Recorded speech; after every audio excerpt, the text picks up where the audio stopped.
Welcome to Powerful Presentation Skills, techniques that can be applied to face-to-face presentations as well as virtual presentations. I'm Carol Potgieter and I'll be sharing with you 7 techniques that you can use to bring out your natural style. All right. The first one we're going to look at is how important is dress and appearance? And you're probably sitting there saying, well, very important, because yes, that's the first encounter. So when you're doing a presentation, you've got to look the parts. If you're doing a presentation in a warehouse, you're probably not going to be dressed the way I am now. Whereas if you're doing a presentation to senior management, you might want to just up the dress code. The most important thing is you need to be comfortable with what you wear. Also take note of your company's dress code. What is allowed, what is not allowed. And when you're dealing with a presentation with your colleagues, you want to blend in. And for that reason, there are different rules that apply to dress and appearance when it comes to different presentations. The most important, you've got to look the part that you are trying to create. The second technique is called the facial expressions. Now, I often hear people say that when you start a presentation, you need to smile. Now, what happens if you're not a smiley person? It'll look like you've got a credit card stuck in your mouth because you're trying to force it.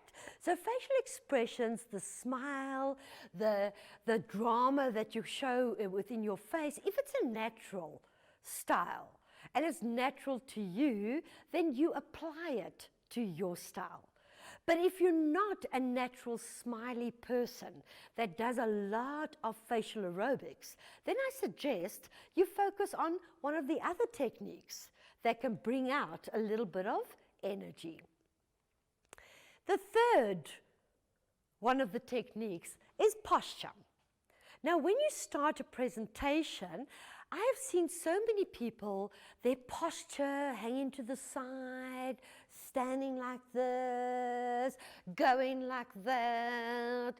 A lot of things that show people that you're nervous. And the whole idea with certain techniques is you want to appear confident, not nervous. And even though the butterflies are going crazy inside, you still want to appear confident. So posture makes that one technique really work for you. And I always suggest that instead of hanging on a hip or having one foot in front of the other, swaying, have your head too much to the side, what I suggest is that you anchor yourself and put your weight on both of your legs. And from there, you can use your movement to approach people, or you can move back to create a bit more space. Make sure that your shoulders are not doing that, because it does create a distraction to your audience. Gestures. Often I'm asked, what do I do with these things? And I'm sure you're sitting there saying the same thing. I even had somebody on one of my workshops previously that said they wish they had buttons that could just zoot up the arms, because normally we'll communicate, we'll use natural hand movement, but suddenly when you have to do a presentation, the brain doesn't know what to do with this. So let me just show you some of the mistakes that people tend to make with their gestures. The first one is when people are really clenching and you can see the knuckles going white. Another one is jewelry or rings, watches. They start to fiddle because they don't know what to do with them. We also find the sergeant major kind of look where people hide their hands behind their back. And after a while, it looks like you've got no arms. I mean, look at me. People start wondering, does she have all her fingers? What's she hiding? Another mistake that people make is they tend to do what I call the Sisters of Mary. And often it goes like this. So they've got their hands going, but then it's added with a little bit of a up and down movement. All right. The other one that people often make a mistake with, folding of arms, and that just looks as if you don't appear approachable. And the other one that is one of my favorite that I often see people do is what I call the fig leaf. Almost like I'm hiding something from the audience. And what happens is the direction of your arms guide people to an area where you do not want them necessarily to be looking at. So your question then is, okay, if all these mistakes are there, all these things that people do because they don't know what to do with them, what do I do with them? The bottom line is, you've got to paint pictures. If I tell you, my sister's got 2 boys. The one is 24, the other one's 22. Okay, content, boring. What do? When I prepare my content, I must tell my hands what to do. So if that example of my sister's 2 boys is part of my presentation, I would plan it according to the content. So it'll probably go something like this. My sister's got 2 boys. The one is 24 and the other one's 22. What have I just done? I've created a visual that the content seems a lot more real. So in your content, you go through, and that's something I was taught from when I just got into the training field and doing a lot of presentations, is that you need to not just put your content together, but you also got to plan, what do my hands need to do? What gestures can I use to support my content?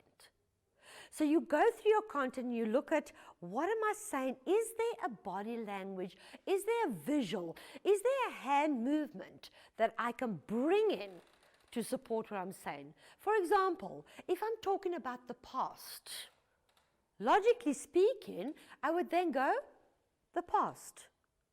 If I'm talking about the future, I can say, future. If I say, this is very close to my heart. And these are the kind of things we're talking about, and especially when it comes to numbers. If people say, you know what, there are 5 reasons why you need to be a good presenter, the 5, the fingers, just confirms that what you're saying is real. So keep that in mind.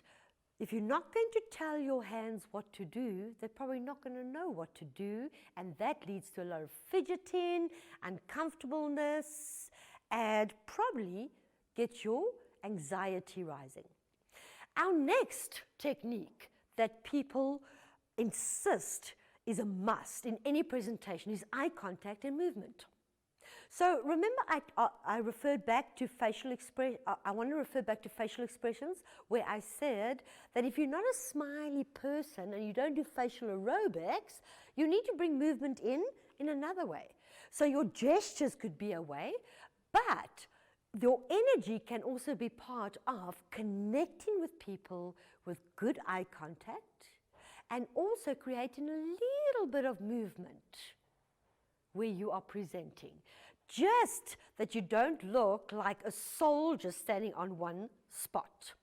Now, the beauty of eye contact and movement is they go hand in hand.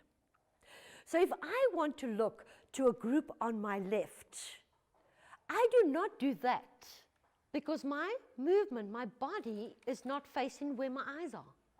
So what happens is eye contact is one of those techniques that can be learned.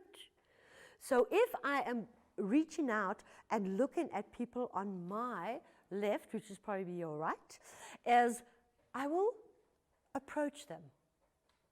If I'm looking at you straight on, that's where my movement is. And if I'm moving towards my other side, that's where I can pull in people that are seated on that side. So that is how your eye contact and your movement really have to play a role, but use them in conjunction. In today's weird 2020, where we are not necessarily physically doing presentations in front of groups, we are doing it online. The eye contact is one of the things that really create a challenge for people. So what I suggest is that if you are doing a virtual presentation, to make people think that you are using good eye contact, always make sure that you are looking into the camera. Because looking into the camera, it creates the sign of she's looking at me, or he is giving me good eye contact. The problem with a lot of the virtual presentations is people are looking at people on the screen and looking at who's walking past. And when you're doing a presentation, you need to focus. You need to keep the eye contact. Voice and language. It's important that you listen to your voicemail recorded message on your phone. And often people say, oh, I hate my voice. And I go, but people have to listen to that. So if you're not quite happy with the way your voice comes across, what I also suggest is when you are planning once you've planned your content, you go and look at key words that you can emphasize certain words to create a little bit more of a rhythm, get the tone and the pitch a little bit out of that monotonous kind of way of talking. So in the training course, I will explain to you how to actually go about using that. Because unfortunately, a voice is one of those tricky things that you can't just change. But you can master some strategies to have a better tone, have a better tempo. Also be careful of speaking too fast, because you lose your audience along the way. Language, very important. In a presentation, you're not there to impress people. You have to express your content. So I always say to people, use the vocabulary that you used to. Do not now, based on certain members in your audience, decide to go and use words that are so impressive that you forget the words in the presentation. Keep it real. Use the language that people understand. Also be careful of acronyms, abbreviations, because not everybody in your audience might be on track in terms of the meaning of that. And the last one is humor. I'm often asked, is humor a good thing? Should we tell jokes in a presentation? And a lot of people actually think that that's the way to go. A lot of people say, I'm not funny, but you know what, I'm so nervous, I have to tell a joke. And I go, why do you have to tell a joke? So the technique there is, if by nature you are humorous, you have this humorous quality in you that works for you, you use it because it's part of your style, it's part of your personality. It's part of what makes you unique in terms of presenter. But be careful. If you are not the kind of person that humor comes naturally, leave it out. And my motto when it comes to humor is, when in doubt, leave it out. It's like if I had to tell a joke to you, and what happens if you don't catch it? What happens if half your audience keep thinking about, what was that joke all about? And then miss the whole point of your presentation. What a waste. Because you have an opportunity in a presentation to get your voice heard, to get people to listen to your solutions and buy into them, to get people to understand what is the intellect, what is the EQ, what is the passion that you bring to a team. So always remember, humor, when in doubt, leave it out. Secondly, when it comes to humor, be careful. Not everybody understands humor, and some people might take it personally. What a way to start your presentation, or what a way to leave the wrong impression. And number 3, if you are wanting to bring in humor, you never tell jokes. Even our best comedians do not tell jokes, and they get paid to be funny. What do? They tell stories. So if people laugh at the story or they don't laugh, it's just a story. So I really hope that you've enjoyed this short session based on just some of the few techniques that you can use to look at your natural style and bring out some of those techniques in your style to make you appear more confident.